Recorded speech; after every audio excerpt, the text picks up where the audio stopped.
तर नमस्कार मित्रांनो, स्वागत आहे तुमचं आपल्या यूट्यूब चॅनलमध्ये, ज्याचं नाव आहे लेक्स मराठी. या यूट्यूब चॅनलवरती तुम्हाला कायद्याविषयी, वेगवेगळ्या कायद्याविषयी माहिती मिळत असते. तर याच आपण माहिती अधिकार कायदा म्हणजेच RTI 2005 याच्याविषयी माहिती घेणार आहोत. हा कायदा जनतेसाठी का गरजेचा आहे, कशासाठी आहे, याच्याविषयी आपण संपूर्ण माहिती घेणार आहोत. तत्पूर्वी तुम्ही जर आमच्या चॅनलवरती नवीन असाल तर आमच्या चॅनलला लाईक करा, शेअर करा आणि सबस्क्राईब करायला विसरू नका. ठीक आहे, तर चला तर आज आपण माहिती पाहूया. माहिती अधिकार कायदा 2005 म्हणजेच RTI, right to information act. तर तुमचा हक्क तुमची शक्ती आहे. लोकशाहीतील पारदर्शकतेसाठी हा एक ऐतिहासिक पाऊल मानला जातो, जो की शासनाने 2005 मध्ये घेतला होता. ठीक आहे, त्याच्यानंतर माहिती अधिकार म्हणजे काय हे आपण थोडक्यात समजून घेऊया. तर नागरिकांचे हक्क आणि पारदर्शकता हे निर्माण करणे आणि लोकशाहीचा आधार हा निर्माण करणे या कायद्यामागचं मेन उद्दिष्ट होतं. तर नागरिकांचा हक्क म्हणजे काय, तर सरकारी कामकाजाची माहिती मागण्याचा प्रत्येक नागरिकाला कायदेशीर अधिकार आहे, हे या कायद्यातून नमूद करण्यात आले. त्याच्यानंतर पारदर्शकता काय, तर सरकारी यंत्रणेमध्ये उत्तरदायित्व आणि पारदर्शकता आणण्याचे हे प्रमुख साधन मानले जाते आणि हे प्रमुख साधन आहे. लोकशाहीचा आधार काय आहे, तर माहिती अधिकार हा सशक्त लोकशाहीचा एक महत्त्वाचा आणि अपरिहार्य स्तंभ आहे. त्यामुळे ह्याला लोकशाहीचा आधार देखील म्हटलं जातं. ठीक आहे, त्याच्यानंतर कायद्याची पार्श्वभूमी आणि त्याचे उद्दिष्ट काय, तर अनेक वर्षाच्या जनआंदोलनानंतर हा ऐतिहासिक कायदा 2005 मध्ये लागू झाला. यामध्ये अण्णा हजारे यांच्यासारख्या नेत्यांनी या चळवळीला दिशा दिली होती. त्याच्यानंतर त्यांनी लोकपाल बिलाला पण दिली होती. त्यानंतर ह्याचं उद्दिष्ट काय होतं, तर पारदर्शकता आणणे. काय होतं, तर पारदर्शकता आणणे, त्यानंतर भ्रष्टाचार मुक्त ठेवणे आणि नागरिकांचं सक्षमीकरण करणे. म्हणजे पारदर्शकता म्हणजे काय, सरकारी कामात खुलेपणा आणणे, लोकांना त्यांची सर्वांची माहिती असणे हे गरजेचं होतं. त्यानंतर भ्रष्टाचार मुक्ती म्हणजे गैरव्यवहारांना आळा घालणे. जे लोक चिरीमिरी घेऊन पैसे वगैरे घेऊन काम करत होते, हे कायद्यामुळे त्याच्यावरती आळा घालण्याचा प्रयत्न केला. त्यानंतर प्रत्येक नागरिकाला सजग करणे हे ह्याच्या मागचं उद्दिष्ट मेन होतं.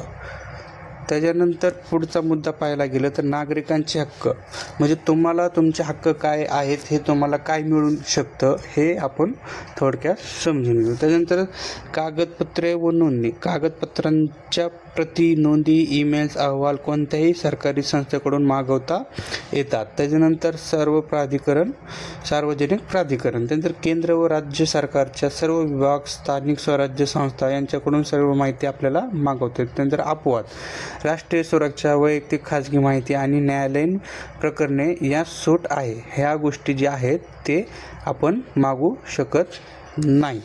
त्याच्यानंतर माहिती कशी मागवायची हा एक महत्त्वाचा मुद्दा आहे. त्यानंतर अर्ज प्रक्रिया सोपी आणि सुलभ आहे, फक्त 4 पायऱ्यामध्ये हे आहे. तर पहिला काय, तर अर्ज लिहा. त्यानंतर PIOकडं जमा करा. त्यानंतर PIOकडं शुल्क भरा, म्हणजे P10 म्हणतो आपण त्याला, ते भरा. त्यानंतर 30 दिवसाच्या आधी तुम्हाला माहिती मिळते.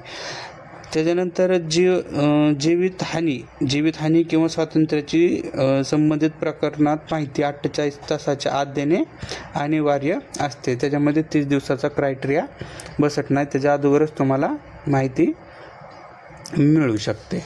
त्याच्यानंतर माहिती न मिळाल्यास काय करावे, काही काय होतं, तर कधी माहिती दिली जात नाही. त्याच्यानंतर जर माहिती दिली नाही तर PIOने माहिती नाकारली, तर उत्तर दिले नाही किंवा अपूर्ण माहिती दिली तर अपील प्रक्रिया उपलब्ध आहे.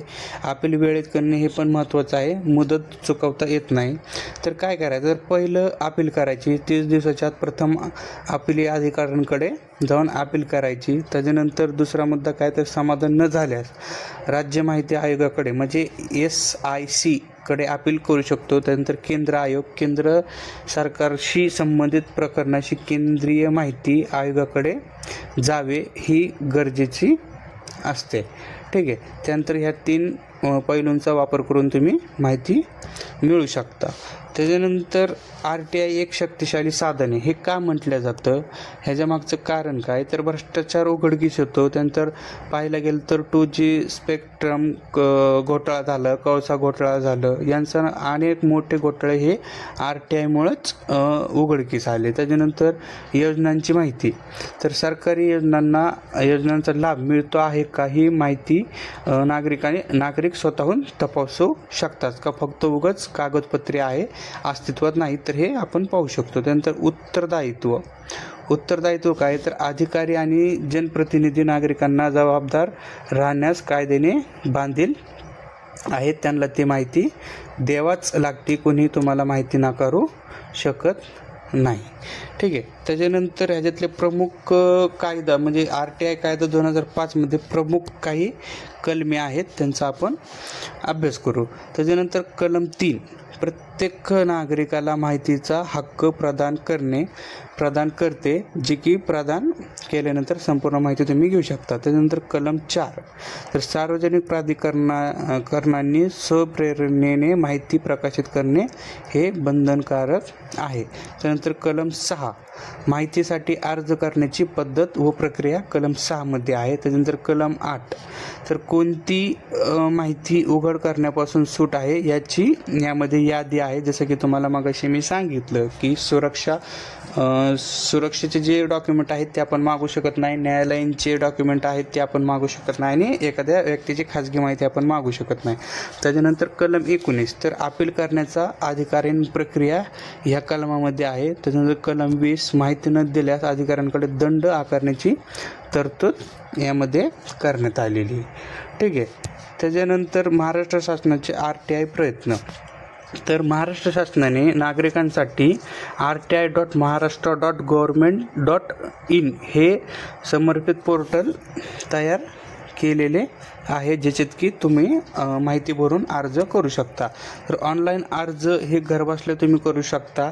RTI अर्ज दाखल करण्याची सुविधा तशी सरकारने उपलब्ध करून दिलेली आहे. त्याच्यानंतर स्थिती तपासणे, अर्जाचं स्टेटस काय आहे, आजची स्थिती, सध्या परिस्थिती ऑनलाईन पद्धतीने तुम्ही हे ते पाहू शकता. त्याच्यानंतर मार्गदर्शन, नागरिकांना अर्ज करण्यासाठी सहाय्यक मार्गदर्शनसुद्धा दिले जाते, तर हे पद्धतीने तुम्ही घेऊ शकता. त्याच्यानंतर हक्क आणि माहिती मिळवा, कशी मिळवायची, तर RTI हा केवळ एक कायदा नाही.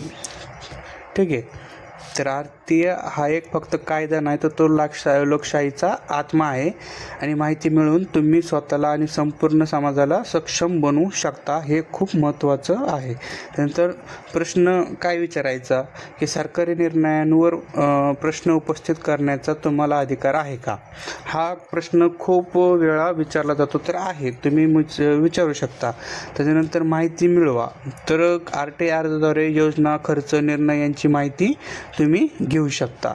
त्यानंतर पारदर्शकता, तर जागरूक नागरिक हाच खऱ्या लोकशाहीचा मूळ आधार असतो, त्यासाठी तुम्ही प्रश्न विचारणं गरजेचं असतं. ठीक आहे. तर ह्या पद्धतीने RTI कायदा 2005 ह्याची आपण थोडक्यात माहिती घेतलेली आहे, अथवा पूर्णतः माहिती घेतलेली आहे.